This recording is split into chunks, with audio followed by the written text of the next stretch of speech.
namoaka tamin'ny 91 ny association tamin'izany zay 10 membre anisy ankehitriny zay eo amin'ny 9 eo zany hoe manerana Madagasikara.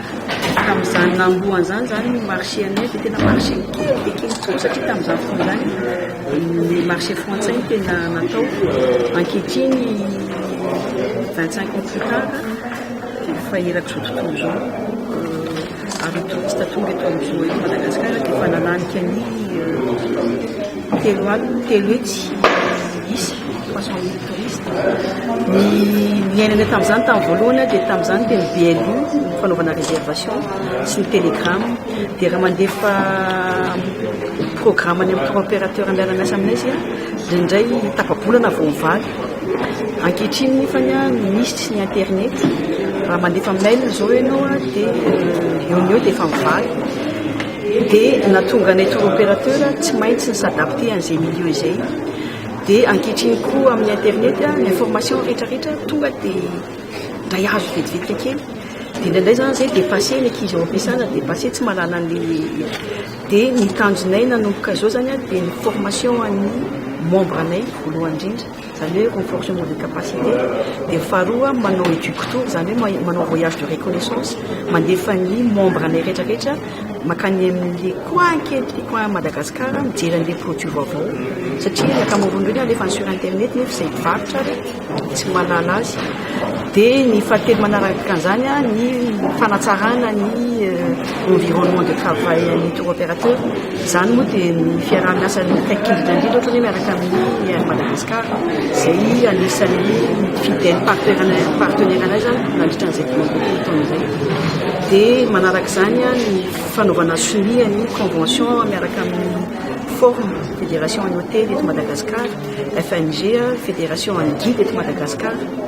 Dia ny fantelo ny farany dia ny fanaovana réorganisation ny site web anay zany hoe le site web zany misy an'le système intranet izay ahafahan'ny membre mifanerasera proposer produire dia proposer koa ny service. Dia ny farany indrindra dia mba tonga ny ankehitriny zany professionnel dia misy natao hoe code de déontologie et d'éthique zany hoe misy règle be dia be eo tsy maintsy arahan'ilay tour opérateur zay izy vao tafiditra amin'ilay topy. Raha vao ohatra hoe eny atena nandehanany eny izy ka tsy manaraka an'ireo code ireo dia afaka radieny izy ohatsy ho membre amin'ny topy intsony. Io zany tena gage de qualité anay indrindra ao amin'ny topy misy règle fe izay fa tsy manao foana fotsiny. Ny tena olana aloha dia ny en promotion Madagascar tsy ampy zany raha mandeha mivilana anao tsy ampy en promotion Madagascar. Dia nefa le marché ngeza be mihitsy erako izao tontolo izao ngeza be. Ny tour opérateur koa manana le compétence ilaina afehan'le asa tsara. Io zany ny tena anisan'ny hoe défianay ankehitriny ampafantatra Madagasikara dia sarika an'le tour opérateur anivelana rehetrarehetra hivarotra Madagasikara.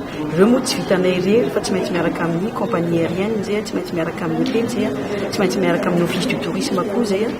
Dia izay hoe ny vahaolana ankehitriny zany dia fiaraha-miasa solidarité unité an'le secteur rehetrarehetra. Taloha mantsy hoe samy mandeha kely tsirairay ny hôtel dia mandeha ny tour opérateur dia mandeha ny compagnie aérienne. Ankehitriny zany miara-miasa izay ny tena tanjona hoe fiaraha-miasa solidarité tsy mifanipaka intsony fa miaraka tady an'le client. Professionnel tena tanteraka mihitsy ny tour opérateur eto Madagasikara dia hitombo zay tsy hiteny hoe 1 million aloha sarotra be fa farafaraziny mba mitombo 20% isa-taona. Iny zany hoe chiffre réel mitombo 20% isa-taona ny nombre de touristes tonga eto Madagasikara. Dia ataonay mihitsy izay tour opérateur amin'ny topo zany tena anisan'ny tanjona mihitsy hoe farafaraziny 20% tsika isa-taona tsy maintsy miakatra ny nombre de touristes.